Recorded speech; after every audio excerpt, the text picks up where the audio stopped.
पे एमएससी के लिए एक एग्जाम होता है, उस एग्जाम का नाम होता है जैम। जैम एक एग्जाम होता है जो आईआईटी से एमएससी करने के लिए होता है। वहां वो मैंने जैम एग्जाम क्रैक किया एंड उस ईयर 2004 की बात बता रहा हूँ आपको मैं, इस 7 की बात है, 2007 की बात है। 2007 में I was the 2 students from Hisar cleared the jam. From the complete city Hisar, only 2 students cleared the jam, out of which one was me. ठीक है। उसके बाद आईआईटी से 2007 to 9 आईआईटी से एमएससी फिजिक्स की। एमएससी फिजिक्स करने के बाद मेरा शुरू से शौक था कि मैं टीचिंग में जाऊंगा। लोग टीचिंग में तब आते हैं जब उनको कुछ अपॉर्चुनिटी नहीं मिलती। मेरे पास 2009 में एटलीस्ट 3 अलग अलग कंट्रीज से पीएचडी की ऑफर थी, बट मेरा पीएचडी में कोई इंटरेस्ट नहीं था। I am a teacher by choice. कुछ लोग टीचर बाय चांस होते हैं, I am a teacher by choice. ठीक है। कुछ लोग एग्जाम होते हैं, कुछ लोग अब टीचर बाय चांस होते हैं, और I am a teacher by choice. ठीक है। तो मैं वही चीज आपको कह रहा हूँ कि आपको क्या करना है कि आपको मेहनत करनी है। मेहनत के दम पर आप बहुत कुछ कर सकते हो, मेहनत के दम पर आप बहुत कुछ कर सकते हो। ठीक है। तो यही चीजें आपको आगे लेके जाएगी। जब मैंने एमएससी का एग्जाम दिया 2009 में, I think all of you have heard the name of Akash institute. सुना है कि नहीं सुना? Yes, sir. Yes, sir. Yes, sir. Yes, sir.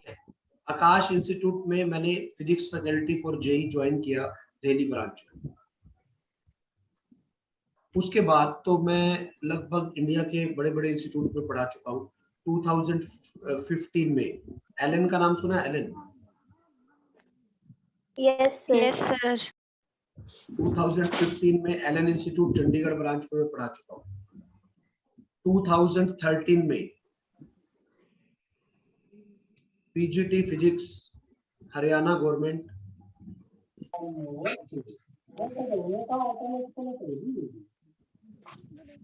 State rank 2, all over state मेरा सेकंड रैंक था। मेरा वहां पे पीजीटी फिजिक्स में सिलेक्शन हुआ, मैंने ज्वाइन भी किया, बाद मैंने रिजाइन कर दिया। क्यों? I was not for the government job. मैं स्टूडेंट का करियर बनाने में इंटरेस्ट रखता हूँ, मैं I am not the man for the government job. This is all about my success story.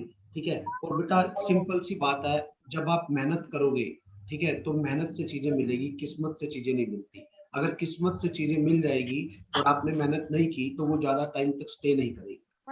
मेहनत बहुत जरूरी है। आपका हार्ड वर्क, आपकी सिंसेरिटी, आपका डिसिप्लिन ही आपको आगे लेके जाए। महेंद्र सर? जी सर। करें सर स्टार्ट? जी जी जी। चल बेटा, अब आते हैं हम अपने आज के मेन मोटिव पे।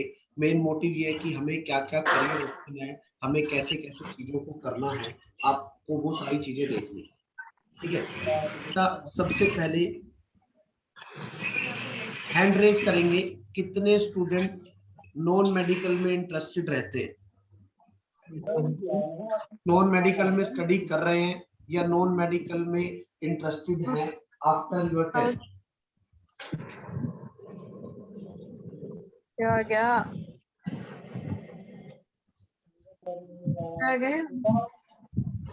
बेटा हैंड रेज करें जो बच्चे नॉन।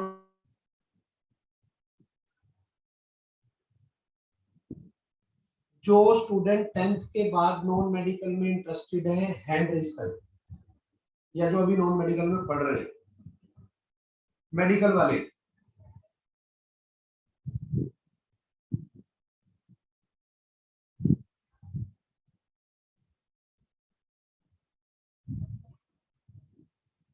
अब मेडिकल वाले हैंड रेज करें।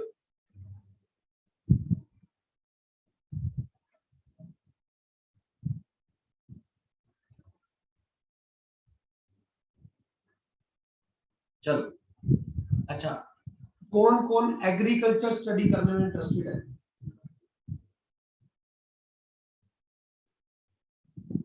एग्रीकल्चर स्टडी करने में कौन कौन इंटरेस्टेड है?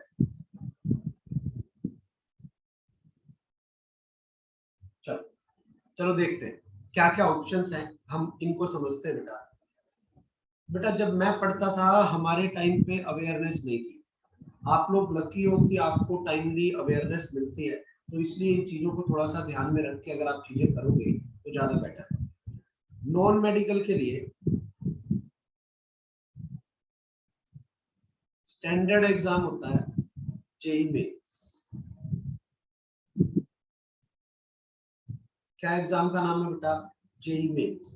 नॉन मेडिकल के लिए जो एग्जाम होता है उस एग्जाम का नाम है बेटा जेई मेंस। ठीक है। अब अगर आप जेई मेंस की बात करो, अगर आप जेई मेंस की बात करो, जेई मेंस स्टेट लेवल के जितने भी इंजीनियरिंग कॉलेजेस हैं उनमें एडमिशन लेने के लिए जेई मेन का एग्जाम होता है। इसके फॉर्म जनरली अक्टूबर से नवंबर में निकलते हैं, फॉर्म अवेलेबिलिटी। वैसे क्या होता था, ये एग्जाम कोरोना से पहले तक, कोविड से पहले तक ट्वाइस इन ए ईयर होता है। एक बार जनवरी में, एक बार अप्रैल में। उन दोनों में से आपका जो अच्छा स्कोर आएगा उसको कंसीडर किया जाएगा और उसके बेस पे आपका एडमिशन होगा। 2 साल पहले तक इसका पैटर्न अलग होता था, लास्ट 2 ईयर में इसके पैटर्न को भी चेंज कर दिया है। 25 क्वेश्चन फिजिक्स में आएंगे बेटा, 25 क्वेश्चन आपके फिजिक्स में आएंगे, 25 क्वेश्चन केमिस्ट्री में आएंगे, 25 क्वेश्चन मैथ में आएंगे। टोटल 75 क्वेश्चन होंगे, +4 -1 होगा, टोटल 300 मार्क्स होंगे। अभी कोविड रिस्ट्रिक्शन के लिए, कोविड के चक्कर में, तो ताकि बच्चों को चांस ज्यादा मिले, इस साल ये पेपर 4 टाइम्स किया हुआ है कि आप 4 बार ये पेपर दे सकते हैं और 4 बार पेपर देने पर। Excuse me sir. हाँ बोलो बेटा। सर +4 -1 का क्या मतलब है? अगर ठीक होगा तो +4 मार्क्स और अगर रॉन्ग होगा क्वेश्चन तो -1 मार्क्स। Suppose negative marking. हाँ नेगेटिव मार्किंग। सपोज आपने 60 क्वेश्चन अटेम्प्ट किए, आपके 50 राइट है, 10 रॉन्ग है, तो आपका स्कोर आ गया 50 × 4 -10 × 1, दैट इज 190। ठीक है। Yes sir. कोविड के लिए ये पेपर अभी 4 बार किया हुआ है, 2 बार हो चुका है, 2 बार पेंडिंग है इस ईयर के अंदर। ठीक है, तो इस तरह से इस बार ये पेपर है और कोविड के चक्कर में ही 5 क्वेश्चन हर सब्जेक्ट में एक्स्ट्रा आ रहे हैं, टोटल 30 आ रहे हैं। 30 में से आपको 25 अटेम्प्ट करना है। 300 मार्क्स का पेपर होता है, अराउंड 150 मार्क्स पर। अगर हम 150 मार्क्स की बात करें, this is a very good score.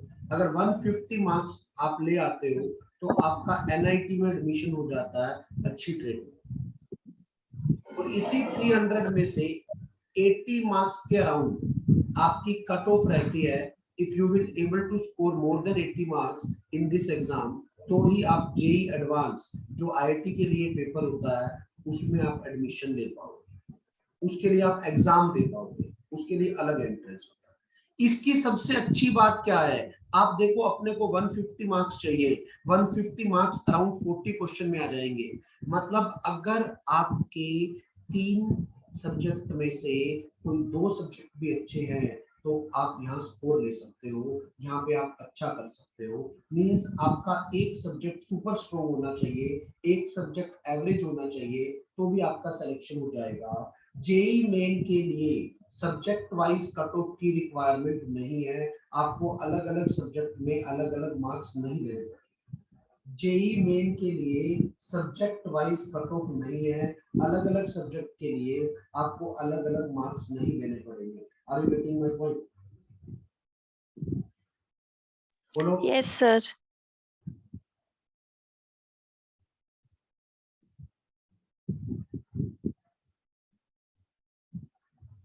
Yes sir. ठीक है, उसके बाद अगर हम बात करें कि ये जेई मेन के लिए है, मैं आपको जेई मेन की कुछ फाइल्स और भी दिखा देता हूँ। ये लास्ट ईयर का जेई मेन का प्रोस्पेक्टस है। ये अप्रैल वाले फॉर्म फेब में निकलते हैं, अप्रैल वाले फॉर्म फेब में निकलते हैं, और जो दूसरे जनवरी वाले फॉर्म है वो अक्टूबर नवंबर में निकल जाते हैं। जो 12th के स्टूडेंट हैं, जितने भी 12th के स्टूडेंट हैं, उनको मेरी ये एडवाइस रहती है कि आप अक्टूबर नवंबर तक अपना सिलेबस कंप्लीट कर ले, दिसंबर तक अपना सिलेबस कंप्लीट कर ले और जनवरी का एक अटेम्प्ट ले, ताकि आपको आपकी तैयारी पता लगे कितनी है। फिर उसके बाद अप्रैल में उसी के हिसाब से अपनी इम्प्रूवमेंट करें। ये जेई मेन का पूरा प्रोस्पेक्टस है, मैं महेंद्र सर के साथ शेयर कर दूंगा, आप देख सकते हो। हाँ, एक सबसे इम्पोर्टेंट पॉइंट, जेई मेन का पेपर कंप्लीटली, जेई मेन का पेपर कंप्लीटली ऑनलाइन होता है। जेई मेन के पेपर में कुछ भी ऑफलाइन नहीं रहता, सारा पेपर ऑनलाइन होगा, ऑनलाइन सेंटर आएगा, आपको ऑनलाइन ही एग्जाम देना पड़ेगा। समझ में आ रहा है मैं क्या कह रहा हूँ? Yes sir. ये है Yes, जेई sir. मेन, ये है जेई मेन के रिगार्डिंग। अब उसके बाद अंकुश जी प्लीज प्लीज माइक को थोड़ा क्लोज करके, वॉल्यूम कम आ रही है, वो करो मैनेज। मेरी वॉल्यूम कम आ रही है सर? हाँ जी सर।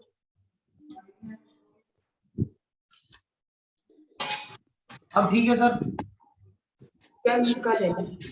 अब नाउ इट्स गुड सर। चुप हो जाओ, 10 मिनट में जाना हो रहा है। चल, अगर हम नीट की बात करें, मेडिकल के लिए ऑल ओवर इंडिया एक ही स्टैंडर्ड कॉलेज है, एक ही स्टैंडर्ड एग्जाम है, दैट इज नीट। पहले एम्स का एग्जाम अलग होता था, अब नीट में मर्ज हो चुका है, ठीक है। इसमें 45 क्वेश्चन फिजिक्स के आते हैं, 45 क्वेश्चन केमिस्ट्री के आते हैं और 90 क्वेश्चन बायोलॉजी के आते हैं। टोटल 180 क्वेश्चन होते हैं। टाइम वही 3 घंटे का मिलता है। जेई मेन में भी 3 आवर का टाइम था इतने क्वेश्चन करने के लिए, यहाँ पर भी आपको 3 ही घंटे का टाइम मिल रहा है। तो मार्किंग वही +4 -1 है, तो टोटल 720 मार्क्स का एग्जाम होगा। पिछले 2-3 साल में इसकी कट ऑफ बहुत रिग्रेसली हाई जा रही है, ठीक है। अगर मैं ऑल इंडिया लेवल पे बात करूं कि आपको अपनी स्टेट से बाहर कहीं पर एडमिशन लेना हो, तो अराउंड 610 मार्क्स मिनिमम चाहिए।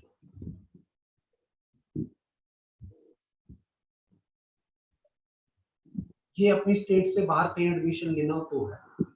स्टेट के लिए भी लगभग 600 मार्क्स चाहिए, 10 नंबर का डिफरेंस है।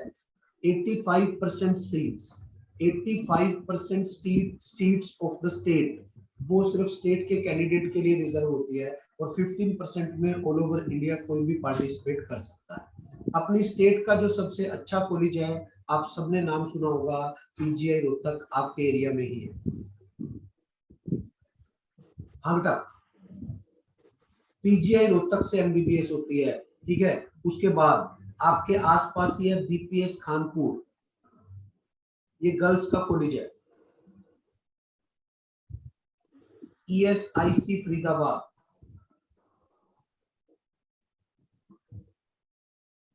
Kalpana Chawla medical college,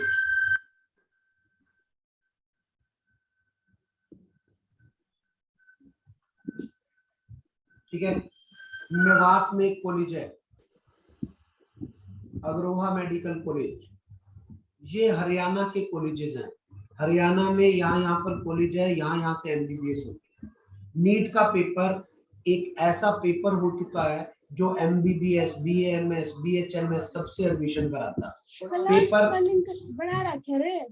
paper once in a year होता है, एक बार होगा साल में, ऑफलाइन होगा। कोविड से पहले तक फर्स्ट संडे ऑफ मई को एग्जाम होता है। मई का जो फर्स्ट संडे है उसको एग्जाम होता है, कोविड से पहले तक। कोई डाउट?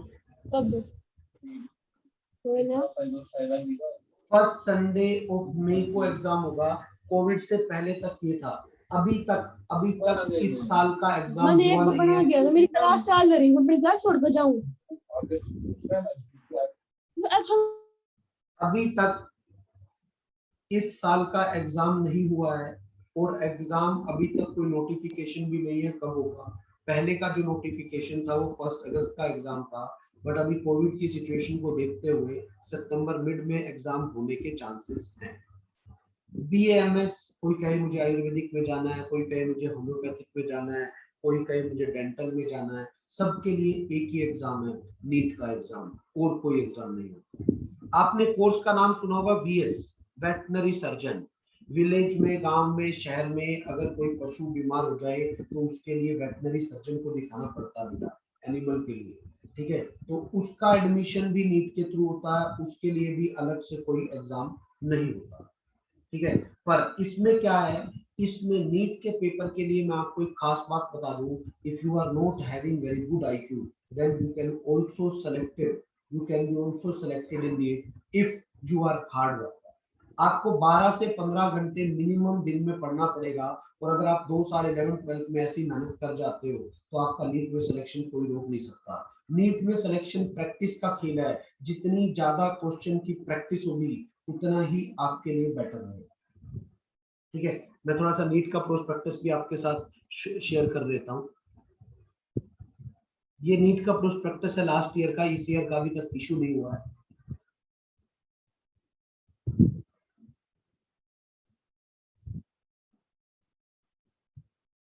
देख लो, एम्स में एडमिशन भी नीट के थ्रू होता है, अलीगढ़ मुस्लिम यूनिवर्सिटी BAMS का कोर्स BC के थ्रू होता है, BDS BC के थ्रू है, BHMS BC के थ्रू है, BHU BC के थ्रू है, ठीक है। ये सारी चीजें, जितने भी मेडिकल के एग्जाम हैं वो सारे एडमिशन इसी के थ्रू होते हैं। नर्सिंग इसके थ्रू नहीं होता, नर्सिंग का कोर्स के लिए अलग से फॉर्म निकलते हैं, वो अलग अलग इंस्टीट्यूट लेते हैं और उनके अलग अलग फॉर्म्स रहते हैं।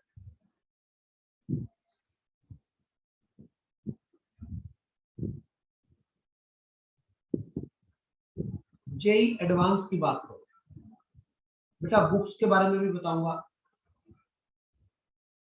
जेई एडवांस की बात करो, जेई एडवांस में क्या होगा, जेई एडवांस IIT में एडमिशन लेने के लिए एग्जाम होता है। इसमें कोई रिजर्वेशन नहीं होती कि भाई मेरी स्टेट में IIT है, मेरी स्टेट में IIM में एडमिशन हो जाएगा, नहीं, कोई स्टेट कोटा नहीं होता। हाँ, कैटेगरी वाइज कुछ सीट्स होती है, ठीक है। अब इसके लिए सब्जेक्ट वाइज कट ऑफ होती है, मतलब जैसा हम जेई मेन में देख रहे थे, अगर हमारे 2 सब्जेक्ट भी अच्छे हैं हमारा एडमिशन हो जाएगा। इसमें तीनों सब्जेक्ट में कुछ मिनिमम स्कोर होता है, वो करना जरूरी होता है, ठीक है। पेपर का पैटर्न इनका हर साल चेंज होता है विदाउट एनी इंफॉर्मेशन। ये पेपर का पैटर्न चेंज करते रहते हैं, पेपर में ही पता लगता है क्या कुछ नया आया है, क्या कुछ पुराना है। ये बिल्कुल आपके माइंड के साथ खेलते हैं जेई वाले। जेई एडवांस के लिए वो आपकी माइंड का IQ लेवल एनालिटिकल चेक करते हैं कि आप नई सिचुएशन को कैसे हैंडल कर सकते हैं, ठीक है। अभी इसका एग्जाम वैसे जेई मेन के 2 महीने के बाद होता है, अभी जो इसके एग्जाम की डेट आई हुई है वो अगस्त में आई हुई है, ठीक है। और फॉर्म पहले निकल जाता है Feb-March में। हर साल अलग अलग IIT इसका एग्जाम कराती है। 2 पेपर होते हैं इसके अंदर, दोनों पेपर में फिजिक्स, केमिस्ट्री, मैथ तीनों आएंगे और तीनों का पैटर्न अलग अलग होता है। आप कभी नहीं कह सकते कि इस पैटर्न का आज पेपर आएगा या नेक्स्ट ईयर क्या पैटर्न होगा। हाँ, ये कंफर्म है, सिंगल ऑप्शन क्वेश्चन होंगे, मतलब एक ऑप्शन करेक्ट वाले, मल्टी ऑप्शन करेक्ट वाले भी होंगे, सिंगल ऑप्शन करेक्ट वाले क्वेश्चन भी होंगे, मल्टी ऑप्शन करेक्ट वाले क्वेश्चन भी होंगे, ठीक है। और बाकी अलग अलग टाइप के, कभी पैराग्राफ टाइप डाल देंगे, कभी इंटीजर टाइप डाल देंगे, कभी मैट्रिक्स मैच डाल देंगे, कभी कोई अलग अलग टाइप की अलग अलग नई नई वैरायटी के क्वेश्चन बना के ये इसके अंदर डालते हैं। ये जेई एडवांस का पैटर्न, ठीक है। आपके लिए एक अलग से कोर्स होता है, as all of you are associated with agriculture, तो एक कोर्स होता है BSc एग्री। हरियाणा में इस कोर्स का कल्चर HAU से चलता है। HAU इसका अलग से एग्जाम लेती है, HAU इसका अलग से एग्जाम लेती है। एग्जाम का पैटर्न बिल्कुल नीट वाला होता है। क्या 45 फिजिक्स, कभी 50 डाल देते हैं, कभी 45, 50 फिजिक्स, 50 केमिस्ट्री, ठीक है। और सो बायो या मैथ, ये मेडिकल नॉन मेडिकल वाले दोनों दे सकते हैं, ठीक है।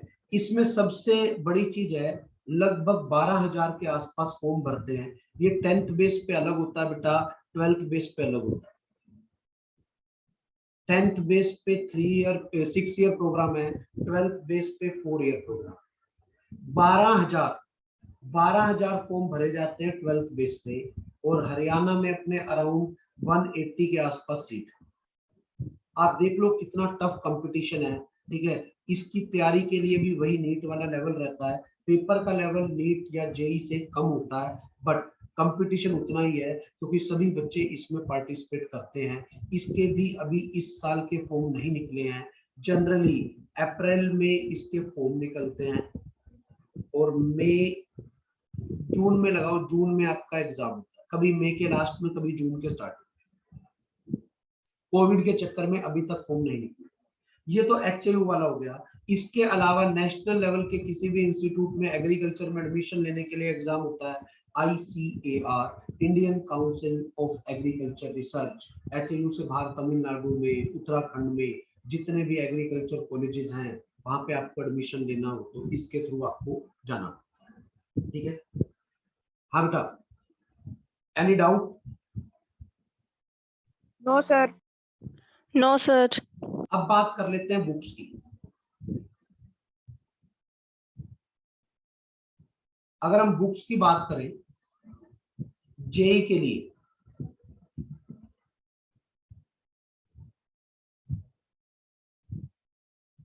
जेई मेंस प्लस एडवांस दोनों के लिए एक साथ बता रहा हूं। फिजिक्स में मैं प्रेफर करता हूं बेटा रैंक अप फिजिक्स।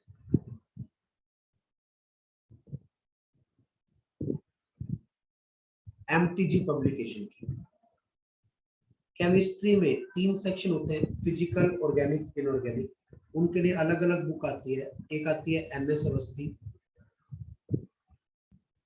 ठीक है, एक आती है NS अवस्थी, एक NS अवस्थी आती है, फिर आपके पास MS चौहान, और फिर VK जायसवाल। एक फिजिकल की है, ये ऑर्गेनिक केमिस्ट्री की है, और ये इनऑर्गेनिक की है। ये अलग अलग पढ़नी पड़ती है, क्योंकि अगर आपको तीनों सब्जेक्ट पे अलग अलग मास्टरी करनी है तो ये करना पड़ता है। अगर मैं मैथ्स में जाऊं तो मैथ्स में अरिहंत पब्लिकेशन की Amit M Agarwal, Amit M Agarwal is the name of author, इनकी बुक प्रेफर करता हूँ। ये बुक जेई के लिए अच्छी है, आप इन बुक की हेल्प से काम कर सकते हैं। प्लस साथ में आपके क्लास नोट्स, आपके टीचर पे आपका बिलीफ, आपके टीचर का रोल, आपको टीचर ही प्रॉपर गाइड करेगा कि किस टाइम पर आपको क्या स्ट्रेटजी ऑप्ट करनी चाहिए। अलग अलग टाइम की अलग अलग स्ट्रेटजीज होती है कि कब हमें कैसी प्रैक्टिस करनी है, कब हमें टेस्टिंग पे आना है, कब हमारे प्रॉपर टेस्ट होने चाहिए। अगर मैं नीट की बुक्स की बात करूं, MTG द नीट गाइड,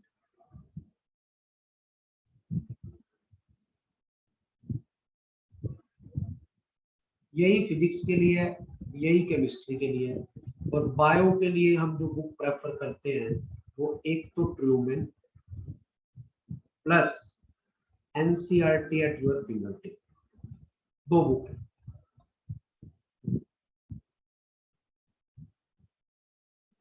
ये हमारी बायो के लिए बुक है, क्लियर है।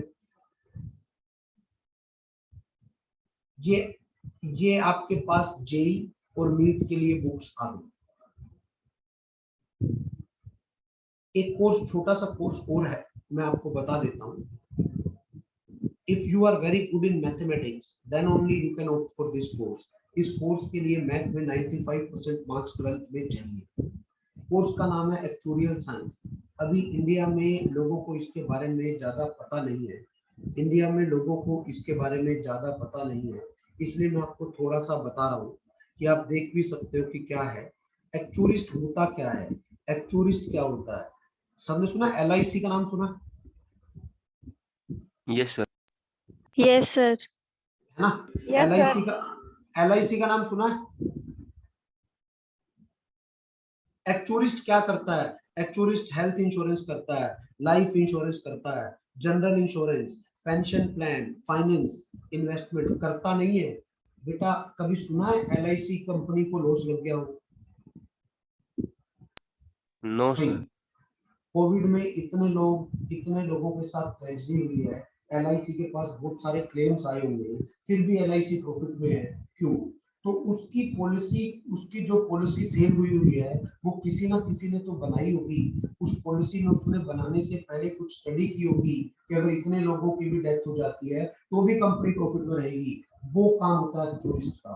कार इंश्योरेंस, हेल्थ इंश्योरेंस, जितने भी चीजों के इंश्योरेंस है, जितनी भी फाइनेंशियल इन्वेस्टमेंट है, ठीक है, जितने भी बड़े बड़े कंपनीज के रिस्क मैनेजमेंट सिस्टम है, वो कौन डिसाइड करता है? एक्चुअरिस्ट डिसाइड करता है। उसके लिए रिगरस मेहनत चाहिए होती है। रिगरस 20 साल का डाटा, 50 साल का डाटा, 100 साल का डाटा कलेक्ट करना पड़ता है, उसको स्टडी करना पड़ता है, उसके बाद पॉलिसीज डिजाइन होती है। ये एक बहुत नया कोर्स है, एक्चुअरिस्ट का कोर्स है।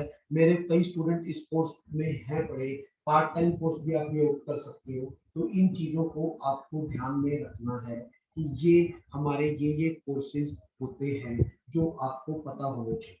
ये सारी PDF मैं महेंद्र सर के साथ शेयर कर दूंगा, आपको मिल जाएगी। Any question?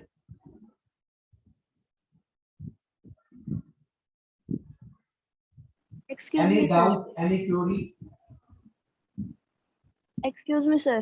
बोलो बेटा।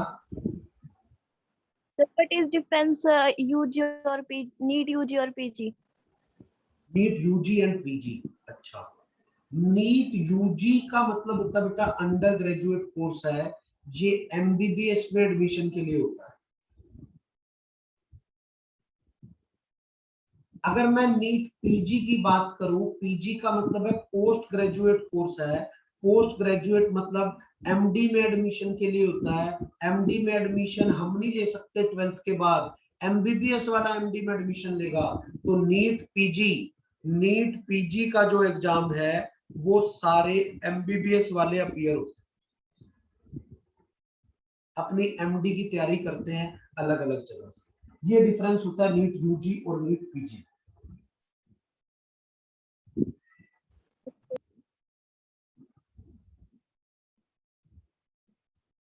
हाँ बेटा। जी अंकुश जी। अंशुल सर प्लीज ये बताओ कि जो बच्चा नीट या इसके लिए अपना IIT के लिए जाना चाहता है, हाँ जी। तो एटलीस्ट उसको कब किस क्लास से प्रिपरेशन स्टार्ट करना चाहिए? सर अकॉर्डिंग टू मी बच्चे को 9th क्लास से अपनी प्रिपरेशन स्टार्ट कर देनी चाहिए। आपको 9th का सिलेबस अच्छे से करना चाहिए। साथ में इसकी कंपटीशन की तैयारी भी आपको स्टार्ट कर देनी चाहिए। अलग अलग बुक्स मार्केट में अवेलेबल आती है, आपके टीचर्स का आपको सपोर्ट मिलेगा। बेटर रहता है अगर आप 9th क्लास से ही NTSC के लिए प्रिपेयर करना स्टार्ट कर दें, तो आप ये लगा लो आपकी नीट और JEE की आधी तैयारी साथ साथ हो जाएगी। अगर आप प्रिपरेशन स्टार्ट कर रहे हैं और सीरियसली प्रिपेयर कर रहे हैं तो।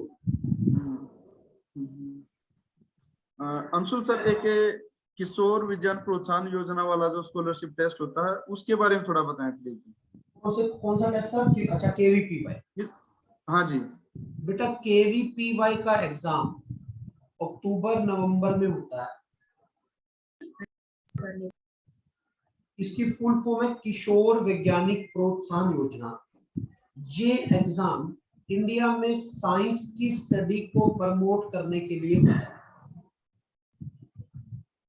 अगर आप इस एग्जाम में अलग अलग कैटेगरी होती है, 11th वाले SA कैटेगरी में भरते हैं, 12th वाले SB कैटेगरी में भरते हैं, 12th मेडिकल वाले SX कैटेगरी में भरते हैं। ये अलग अलग कैटेगरी में फॉर्म भरा जाता है। ठीक है, अक्टूबर नवंबर में एग्जाम होता है। अक्टूबर नवंबर में फॉर्म निकलते हैं, दिसंबर में एग्जाम होता है। अक्टूबर में लास्ट डेट होती है फॉर्म की, नवंबर में करेक्शन विंडो खुलती है, दिसंबर में आके आपका एग्जाम हो जाता है इसका। इसमें क्या है, मान लो आपने पेपर क्वालिफाई कर दिया, तो पहले पेपर क्वालिफाई करने के बाद आपको आपको एक इंटरव्यू देना होता है जिसमें आपका टोटल सिलेक्शन होगा, दोनों के मार्क्स जोड़ के सिलेक्शन होगा। उसके बाद जैसे ही आप क्वालिफाई कर गए तो 11th में अगर आपने क्वालिफाई कर लिया तो आपको लगभग एक फिक्स अमाउंट है अराउंड 2000 रुपीज पर मंथ, इसकी आपको स्कॉलरशिप मिलती है। ये ईयर टू ईयर चेंज करती रहती है, पहले 1200 थी, फिर 1500 है, 1800 है, अभी इस हिसाब से आपको चेक करना पड़ेगा। पर मंथ की आपको ये स्कॉलरशिप मिलती है। और इसके बाद अगर आप अपना कोर्स प्योर साइंस में जाते हैं, प्योर साइंस का मतलब कहीं से बीएससी करते हैं, कहीं से एमएससी करते हैं, तो जब तक आपकी बीएससी एमएससी कंप्लीट नहीं होती आपको धीरे धीरे ये स्टाइफंड बढ़ता चलेगा। स्कॉलरशिप 5000 रुपीज पर मंथ तक भी जाती है। पेपर का लेवल जेई एडवांस वाला होता है, जेई मेन वाला नहीं होता। जेई एडवांस लेवल का पेपर होता है। अंशुल जी, हाँ जी सर। अब हमारे पास केवल 1 मिनट बचा है, हम कंक्लूड कर लेते हैं। और फाइनली मैं आपका बहुत बहुत धन्यवाद करता हूँ that you spared your precious time. I know you are very much busy but for the student of our school you spared your time. एक छोटी सी रिक्वेस्ट ये है कि यदि ये जो बच्चे हमसे कनेक्टेड हैं इनमें से किसी की इंस्पिरेशन जागती है तो मैं इनसे कहूंगा कि ये मेरे से कांटेक्ट कर लें, इनके क्वेश्चन ये मुझे व्हाट्सएप कर दें या फिर मैं आपको डायरेक्ट व्हाट्सएप करवा दूं।